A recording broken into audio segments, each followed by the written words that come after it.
तुम्हारी पीठ पर लिखा मेरा नाम डॉक्टर सुषमा गुप्ता का एक ऐसा कहानी संग्रह है जो जीवन की हर एक संवेदना से भरा हुआ है। अगर कभी लगे कि जिंदगी में भटकन है तो एक बार इस कहानी संग्रह को जरूर पढ़िएगा। यकीनन ये आपके लिए उस लाइट हाउस की तरह काम करेगा जो समंदर में भटके जहाजों को सही दिशा दिखाता है।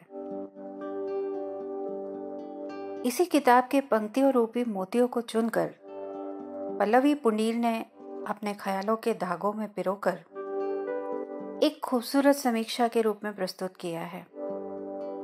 तो सुनिए मेरी आवाज में संवेदनाओं के बेहतरीन दस्तावेज तुम्हारी पीठ पर लिखा मेरा नाम की खूबसूरत समीक्षा। जो कहानी आज आप पढ़ने वाले हैं उसके लिए आंखें बंद करनी होगी, किंतु फिर आप पूछेंगे कि आंखें बंद कर ली तो पढ़ेंगे कैसे? तो फिर ये कि मैं यहाँ आपकी इन आंखों की बात नहीं कर रही जो इस कथा सागर में आपकी नाव होगी।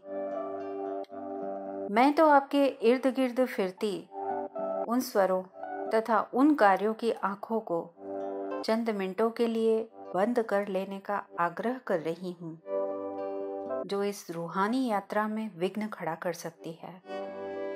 प्रेम, विरह तथा पीड़ा की कहानियां स्वयं में एक यात्रा होती है। जहां आप अकेले जाएं तो ही अच्छा है।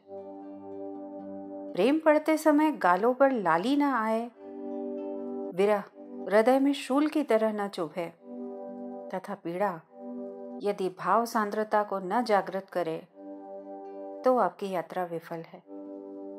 फिर आप जैसा ठीक समझे। हाँ, तो कहानी ये कहानी है मैं और तुम की। इनके नाम पढ़ने वाले की कल्पना शक्ति पर छोड़ती हूं। अब कहानी। वर्षों बाद एक शाम मैं और तुम की मुलाकात हुई। तुमने मैं से कहा, क्या मेरे प्रेम की सीख तुम्हारी रूह तक कभी नहीं पहुंची? बिना पलके झपकाए मैंने उत्तर दिया, रूहानी प्रेम? इस जुमले का इस्तेमाल जितना आसान है उतना ही कठिन है इसे साधना।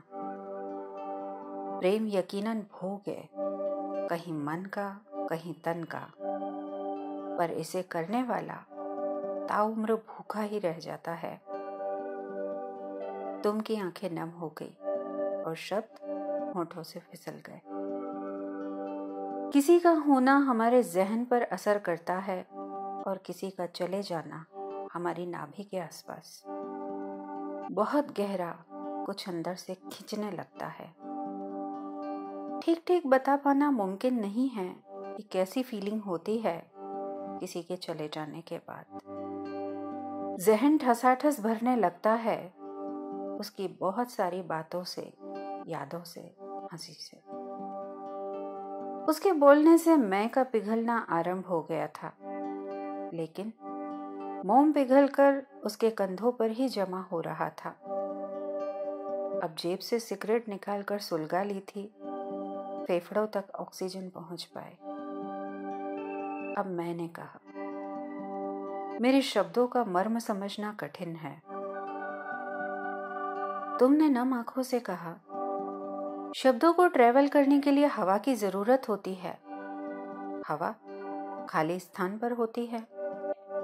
जब हम मिलेंगे तब सब वैक्यूम भर जाएंगे। तुम्हारे और मेरे सिवा वहां और कुछ भी तो ना होगा। शब्द कैसे जाएंगे तुम तक?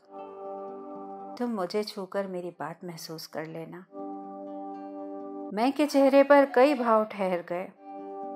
अचानक मैंने कहा, बहुत देर हो गई, अब चलना होगा।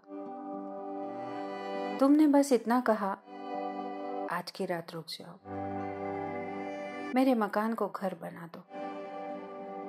मुग्ध होना आसान है ना? मुग्ध कर लेना और भी आसान। पर कौन रख पाता है फिर किसी का मन अपने मन के स्वभाव के ऊपर। सब बस उसी पल का किस्सा तो होता है। मैंने एक पल को तुमको निहारा और फिर चांद को। चांद में उसे कोई मोह नहीं रहा था। वो महज रात को थोड़ी रोशनी देने वाला घटता बढ़ता बल्ब था उसके लिए। और रात दिल दिमाग सुन्न कर देने वाला अंधेरा। जाने कितनी जोड़ी हाथ उसके शरीर पर रेंगने लगे। वो कुछ बोली नहीं। तुम की आंखों में मैं को निहारा और चली गई। इस बार शायद हमेशा वाले हमेशा के लिए। पर क्या कुछ हमेशा के लिए होता है? किसी ने किसी के मन में किसी और का मन तलाशा। किसी ने किसी के मन में किसी और का मन तलाशा। किसी ने किसी की देह में किसी की देह से अपनी मुक्ति।